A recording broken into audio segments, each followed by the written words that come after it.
Siéntense bien, porque les voy a contar la historia de la pérdida más grande que la humanidad ha sufrido. No una guerra, no una plaga, sino algo peor, el olvido, la amnesia colectiva, el momento en que nuestra especie perdió siglos de conocimiento acumulado y tuvo que empezar de nuevo, como un escriba frente a un papiro en blanco. Estamos hablando de la Biblioteca de Alejandría, el templo del conocimiento más grande que el mundo antiguo construyó, un lugar donde se guardaba todo: matemáticas, astronomía, medicina, filosofía, magia, misterios iniciáticos, secretos de los templos egipcios, tratados perdidos de filósofos que solo conocemos por referencias. Y un día, o varios días, porque la destrucción fue gradual, como todas las grandes tragedias, todo ese conocimiento se convirtió en ceniza, en humo, en un susurro que el viento del desierto se llevó para siempre.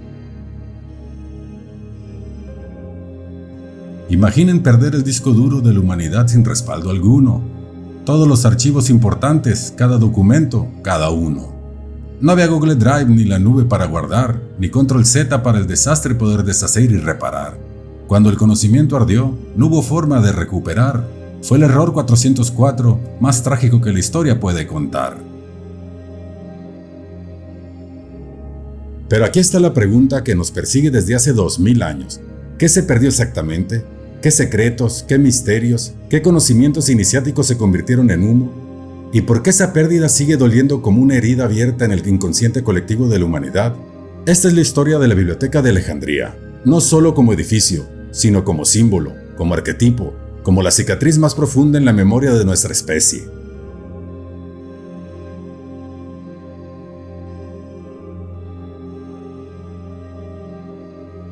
La historia comienza con Alejandro Magno, el tipo que conquistó medio mundo antes de cumplir 33 años. Pero Alejandro no solo conquistaba con la espada, su verdadera arma era la cultura. En el 331 a.C., después de conquistar Egipto, fundó Alejandría.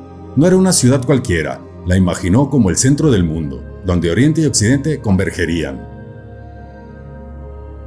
Soñó con una ciudad donde un filósofo griego conversara con un sacerdote egipcio, donde un matemático babilonio compartiera tablas con un astrónomo caldeo, donde los misterios de todos los pueblos se reunieran bajo un mismo techo. Alejandro murió a los 32, sin ver su sueño, pero Ptolomeo I, su general, heredó Egipto y decidió hacerlo realidad. Ptolomeo fundó el Museión alrededor del 283 a.C. No era solo una biblioteca, era un complejo completo. Biblioteca, observatorio, jardín botánico, zoológico, salas de disección, laboratorios alquímicos, el primer campus universitario de la historia. Entrada gratis si eras brillante. Ptolomeo quería todo el conocimiento del mundo. Su política obsesiva: todo barco que llegara al puerto debía entregar cualquier libro. Los escribas lo copiaban, devolvían la copia y se quedaban con el original. «Dame tus libros», decía Ptolomeo en el puerto al llegar. «Te los copio y devuelvo», solía prometer y jurar. Pero el original se quedaba sin dudar, y te devolvían la copia para no enojar. El primer pirata literario de la historia popular, excepto que robaba para preservar y no lucrar. En su apogeo, entre 400.000 y 700.000 rollos, prácticamente todo el conocimiento escrito del mundo antiguo. Esquilo, Sofocles, Eurípides completos, Aristóteles, Platón, astronomía babilónica, Hipócrates, manuscritos herméticos egipcios, oráculos caldeos, tratados de alquimia, grimorios. De esos cientos de miles sobrevivió menos del 1%. La mayoría son fragmentos, citas de segunda mano. Es como reconstruir una sinfonía escuchando solo 3 notas. Los bibliotecarios de Alejandría no eran simples archivistas. Eran los intelectuales más brillantes de su época. El primer bibliotecario fue Zenodoto de Efeso, quien creó el primer sistema de catalogación alfabética de la historia. Después vino Calímaco, quien compiló los pinaques, los primeros catálogos bibliográficos organizados por temas y autores. Aristófanes de Bizancio trabajó en crear las primeras ediciones críticas de los textos clásicos. Aristarco de Samotracia estableció los principios de la crítica textual.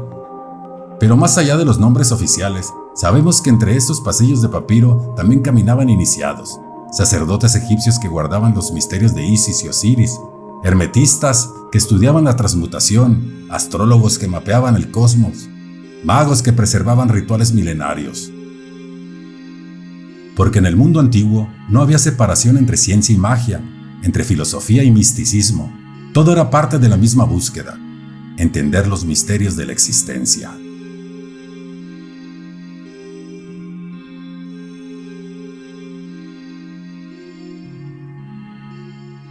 Durante casi 600 años, Alejandría fue el centro intelectual del mundo. Erastótenes calculó la circunferencia de la Tierra con precisión asombrosa, Euclides escribió sus elementos, Arquímedes desarrolló la hidrostática, Herón inventó el primer motor de vapor, Hipatia enseñaba neoplatonismo y matemáticas. En Alejandría se traducía todo. La Septuaginta, que es la primera traducción del Antiguo Testamento al griego, se hizo ahí, textos budistas, manuscritos persas, todo al griego, todo accesible. Era el Google Translate del mundo antiguo en acción, excepto que los traductores tenían educación. Conocían 12 idiomas con precisión y no confundían palabras sin razón.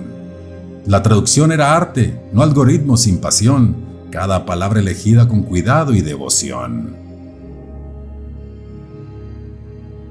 Se perdieron 116 obras de Sófocles, solo sobreviven 7. De Esquilo, 7 de 123. De Eurípides, 12 de 92. Los demás, cenizas. Pero eso es solo literatura.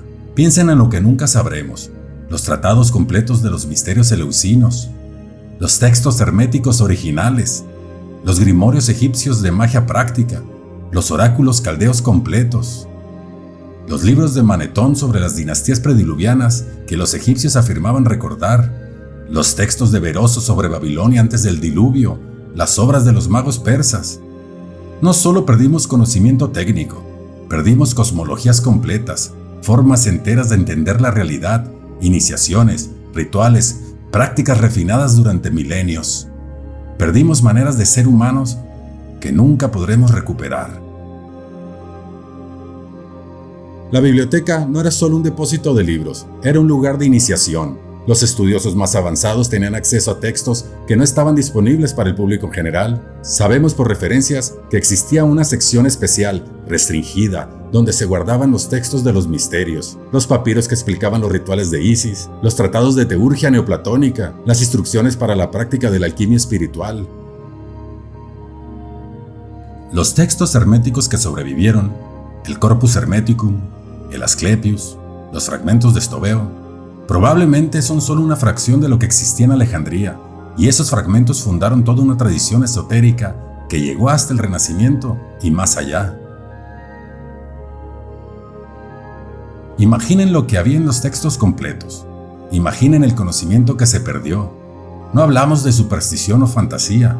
Hablamos de sistemas filosóficos sofisticados, de prácticas contemplativas refinadas durante siglos, de tecnologías de conciencia que tal vez nunca recuperemos.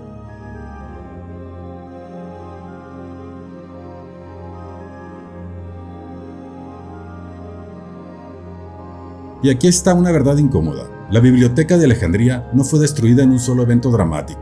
No hubo un día específico donde todo ardió. Fue una muerte lenta, una agonía de siglos, y esa muerte lenta es más trágica que cualquier incendio único.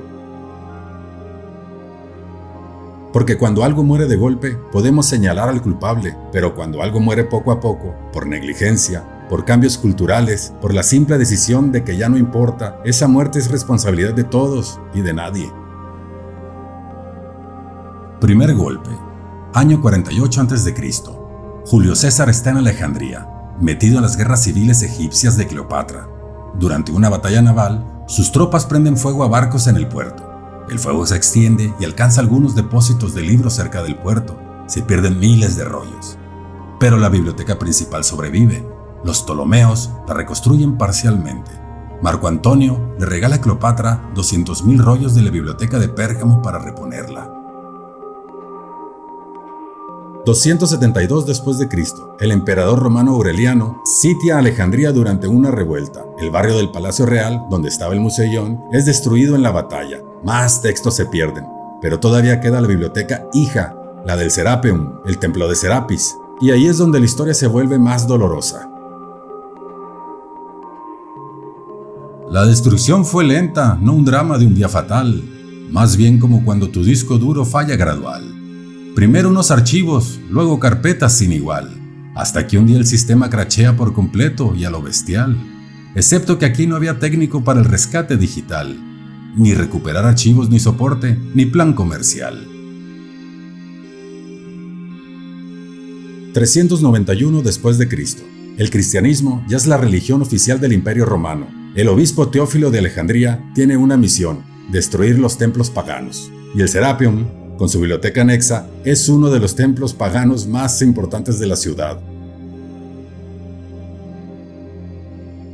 Una turba cristiana, asusada por el obispo, asalta el Serapeum. El templo es destruido. La biblioteca que contenía es saqueada y quemada. Los filósofos neoplatónicos que enseñaban ahí huyen o son asesinados. Y aquí está lo doloroso. No fue solo destrucción de libros, fue destrucción de una forma de entender el mundo. El conocimiento pagano, que incluía filosofía, ciencia, matemáticas, astronomía, medicina, fue visto como peligroso, herético, obra del diablo. Durante siglos, el conocimiento antiguo fue activamente suprimido, no por ignorancia, sino por convicción, porque se creía, genuinamente, que esos textos eran peligrosos para el alma. 415 después de Cristo. Hipatia de Alejandría, la última gran filósofa de la biblioteca, es asesinada por una turba cristiana. La arrastran por las calles, la desnudan, la matan con conchas afiladas y tejas rotas. Su cuerpo es descuartizado y quemado. Su crimen: ser mujer, ser sabia, ser pagana y enseñar filosofía neoplatónica. Con Hipatia muere no solo una mujer brillante, sino un símbolo. Ella era la última heredera viva de la tradición alejandrina, la última que mantenía encendida la llama del conocimiento antiguo. Cuando ella murió, algo murió con ella, una forma de ver el cosmos, una manera de buscar la verdad sin miedo. 642 después de Cristo. Los árabes musulmanes conquistan Alejandría. Según una leyenda, probablemente falsa, pero poética, el califa Omar ordena quemar los libros restantes con el argumento: si contradicen el Corán, son heréticos y deben ser destruidos. Si están de acuerdo con el Corán, son innecesarios y deben ser destruidos. ¡Qué cabrón! Pero la realidad es que para ese momento probablemente quedaba muy poco. La biblioteca ya había muerto siglos antes. Lo que los árabes conquistaron no fue la biblioteca de Alejandría en su esplendor, sino su fantasma, las ruinas de lo que una vez fue el centro del conocimiento mundial.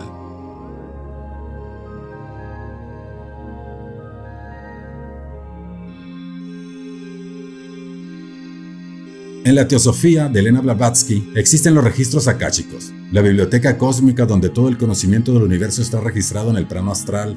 Blavatsky veía a Alejandría como el reflejo físico de esos registros. Cuando ardió, la humanidad perdió acceso a corrientes de conocimiento que fluían desde tiempos atlantes. Carl Jung hablaría del inconsciente colectivo. Alejandría era un contenedor físico de los arquetipos culturales. Cuando se destruyó, fue como quemar parte del alma colectiva de la humanidad. Perdimos más que papiros quemados en su día. Perdimos formas enteras de sabiduría y astronomía, cosmologías completas que explicaban la vida, rituales milenarios, la gnosis compartida. No fue solo conocimiento lo que el fuego consumía, fue la memoria del alma, la ancestral melodía. Perdimos perspectivas, formas de ver el mundo que tal vez resolvían problemas que aún no hemos resuelto. Tal vez en esos rollos había respuestas sobre cómo vivir en armonía con la naturaleza, cómo integrar lo racional con lo místico. Nunca lo sabremos, y esa incertidumbre es parte del dolor. Pero el conocimiento nunca muere completamente. Los textos herméticos que sobrevivieron llegaron a Florencia en el siglo XV. Marsilio Ficino los tradujo. Nació el Renacimiento esotérico y surgieron sociedades secretas que afirmaban ser herederas: Rosacruces, francmasonería en sus grados egipcios, la Golden Dawn con sus textos herméticos, Crowley y la Astrum Argentum. ¿Poseen conocimiento literal desde Alejandría? Júzguelo usted mismo. Lo que sí es que mantuvieron viva la llama, la idea de que el conocimiento es sagrado, que requiere iniciación, que transforma. Como el ave fénix que de las cenizas resurge con gracia, el conocimiento antiguo encontró nueva eficacia. En bibliotecas árabes halló refugio y casa. En manuscritos medievales continuó su travesía escasa, y cuando Europa despertó de su sopor sin audacia, ahí estaban los libros esperando con paciencia. Muchas gracias. Hoy tenemos más conocimiento disponible que nunca. Internet es Alejandría multiplicada por 1000. Todo a un clic, pero hay una diferencia crucial. En Alejandría, el conocimiento era sagrado, los textos eran tratados con reverencia, los bibliotecarios eran guardianes, el estudio era acto espiritual tanto como intelectual. Hoy tenemos información infinita, pero tal vez menos sabiduría. Acceso a todo, pero entendemos nada. Porque la información sin contexto, sin reverencia, sin disciplina de estudio profundo, es solo ruido. Tal vez lo que realmente perdimos no fueron solo los textos, fue la actitud hacia el conocimiento, la idea de que saber es sagrado, que aprender es devoción, que la biblioteca es un templo. Alejandría nunca fue solo un edificio, era una idea, que todo el conocimiento puede reunirse, que diferentes culturas tienen algo que enseñarnos, que la búsqueda de la verdad es el acto más noble. Y esa idea no murió. Cada vez que alguien lee un libro antiguo con reverencia, cada vez que alguien busca conocimiento sin importar de dónde venga, cada vez que alguien conecta ciencia con espiritualidad, Alejandría vive de nuevo. No necesitamos resucitar el edificio físico, necesitamos resucitar el espíritu, la sed insaciable de conocer, la humildad de reconocer que no sabemos todo, la reverencia por la sabiduría ancestral, la valentía de buscar la verdad donde ésta nos lleve. Lo que se perdió en las llamas puede volver a hallarse, no en rollos de papiro, sino en las mentes que se atreven a buscar sin cansarse, a preguntar y exponerse, a unir lo antiguo con lo nuevo, a resistir el olvido y la ignorancia que siempre quieren imponerse, porque la biblioteca real es la que dentro de cada uno puede encenderse. Esta ha sido la historia de la Biblioteca de Alejandría, del sueño más grande del mundo antiguo, de la pérdida más dolorosa de la humanidad y del conocimiento que, como el fénix, siempre encuentra la forma de renacer. Que busquen, que lean, que pregunten, que nunca dejen de aprender, porque cada uno de ustedes puede ser un rollo de papiro viviente, guardando conocimiento para las generaciones futuras. No dejen que la amnesia gane, porque el olvido también quema, y solo quien busca mantiene viva la llama.